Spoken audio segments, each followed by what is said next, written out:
आप सब लोगों का शुक्रिया है कि बड़े शॉर्ट नोटिस पे आप सब लोग यहाँ पे आए हैं। बहुत सारी जो पिछले कई महीनों की आपने सियासी जो डेवलपमेंट्स है उसके ज़िमन में जो हमारे एहसासात है, हमारे जज्बात है, वो हम आपके जरिए कौम के सामने रखना चाहते हैं।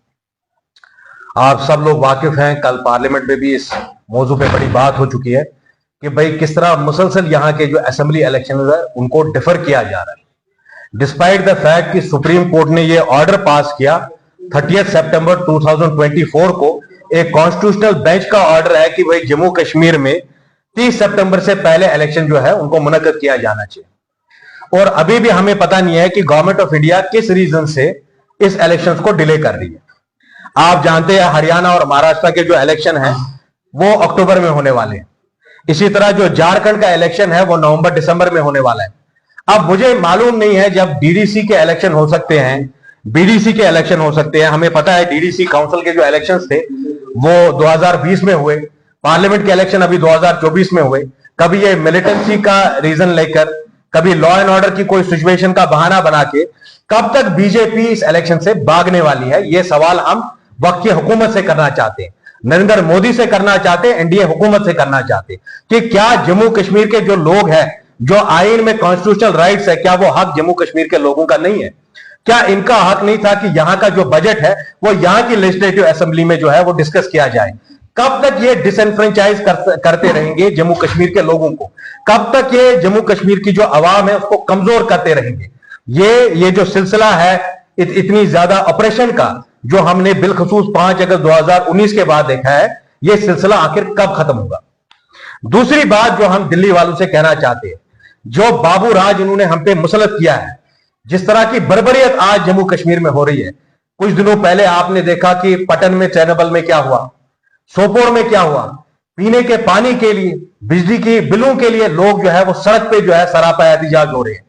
तो ये अलमिया है, ये आज की हुकूमत को ये सोचना चाहिए कि आखिर उन्होंने 5 अगस्त के बाद क्या हासिल किया है जम्मू कश्मीर में, इस पर उनको नजरसानी करने की जरूरत है। और ये जो बाबू राज है, आज जो बड़ी बड़ी लाइनें आप देख रहे हैं, डीसी ऑफिस से लेकर जितने आपके लोकल ऑफिस है, पुलिस स्टेशन में है, कहीं कोई पूछपाछ नहीं है।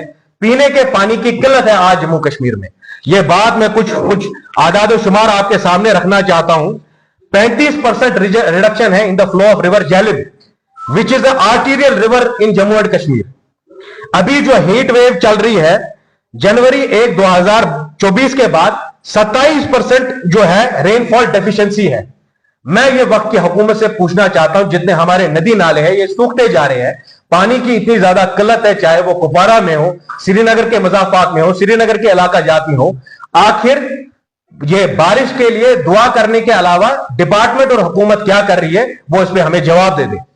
Last but not the least, आप सब लोग वाकिफ है कि 7 अगस्त को यहां की जो सो कॉल्ड अपोजिशन पार्टीज है, जो सिर्फ नाम की अपोजिशन पार्टीज है, ये मेरा मंशूर आपके सामने है, या आपने पार्लिमानी इलेक्शनों में भी देखा होगा, जिसमें वाजे तौर ये बोला है कि बीजेपी के साथ कोई अलायंस कभी नहीं होगी, जिसमें वाजे तौर ये बोला है 370-35 से मसले कश्मीर पे कभी कोई कॉम्प्रोमाइज नहीं होगा।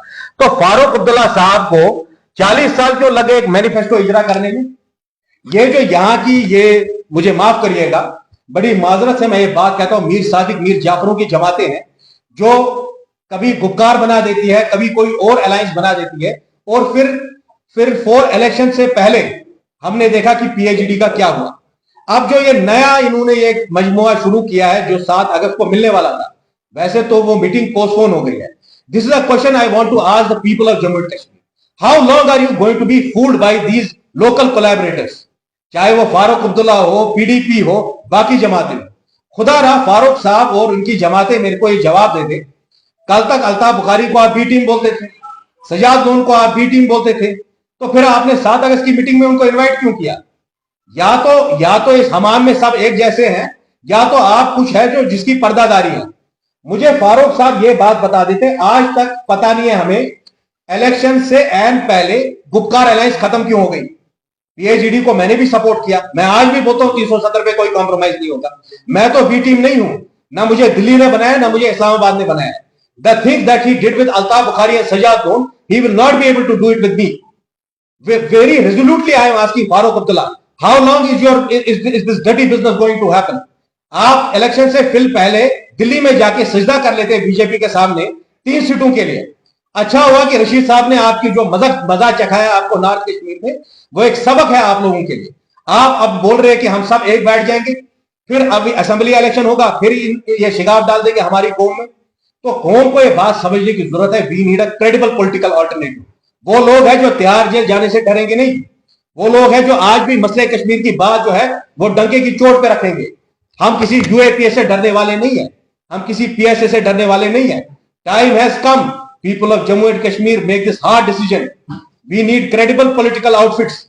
मैं वही बात यहाँ की जो हमारे मजहबी, जो हमारे उलमा हजरात है, जो हमारी सिविल सोसाइटी है, जो हमारा यूथ है, मैं उनको कह रहा हूं उनके साथ खड़े रहे जिन्होंने कभी भी दिल्ली का सौदा इस्लामाबाद या दिल्ली में नहीं किया है। ये सबको सबक सीखने की हमें जरूरत है। Last but not the least, it will be our resolute demand from New Delhi to immediately hold the assembly elections, and it will be also a litmus paper test for these Kashmiri parties who run with the hare and hunt with the hounds।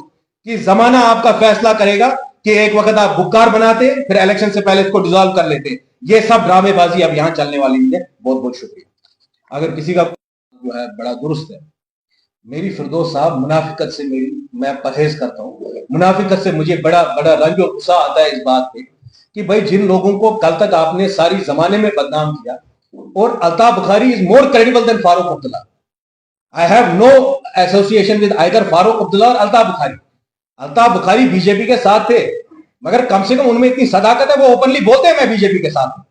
जो फारूक अब्दुल्ला ने हम सबके साथ किया, PhD dissolve करके 3 सीटों का agreement हुआ इनका, श्रीनगर की पार्लिमानी सीट, साउथ कश्मीर की और नॉर्थ कश्मीर की भी। अच्छा हुआ कि नॉर्थ कश्मीर के लोगों ने एक सबक सिखाया इनको। I don't want to get into nitty gritty कि क्या हुआ नॉर्थ कश्मीर में, वो आप लोग मुझसे बेहतर जानते हैं। फारूक साहब और ये महबूबा मुफ्ती आर फोकली रिस्पॉन्सिबल। पिछले 30-40 साल में जो कश्मीरियों ने खून के आंसू रोए, जो नस्लों की नस्लें बिगड़ गई, जो आज हम पर कैपिटा इनकम के हिसाब से 28 स्टेट 8 मिलियन टेरिटरी में, तो मैं तो चीफ मिनिस्टर नहीं था कश्मीर का, सजाद लोन चीफ मिनिस्टर नहीं था, अल्ताफ बुखारी नहीं था, मुजफ्फर शाह साहब नहीं थे तो फारूक अब्दुल्ला और मुफ्ती सईद ही थे ना। जब आपने क्या किया इतनी देर तक, और how long are you going to make Kashmir run in this circles? आप अभी बोलते हैं नहीं जी हम यूनाइटेडली बीजेपी को फाइट करेंगे, तो आप जवाब दे दीजिए ना। आपने ये 3 सीटों के लिए पूरी कौम का सौदा क्यों कर डाला पार्लिमानी इलेक्शन से पहले? और आपने इनविटेशन पार्टी के नाम से भेजा। They have sent an invitation to अपनी party and people's conference. For me there is no difference between all of them. मैं वही कह रहा हूं ना, हमारा मंसूर तो जब ये पार्टी वजूद में आई, 1 हफ्ते के बाद ये मैनिफेस्टो मंजर आम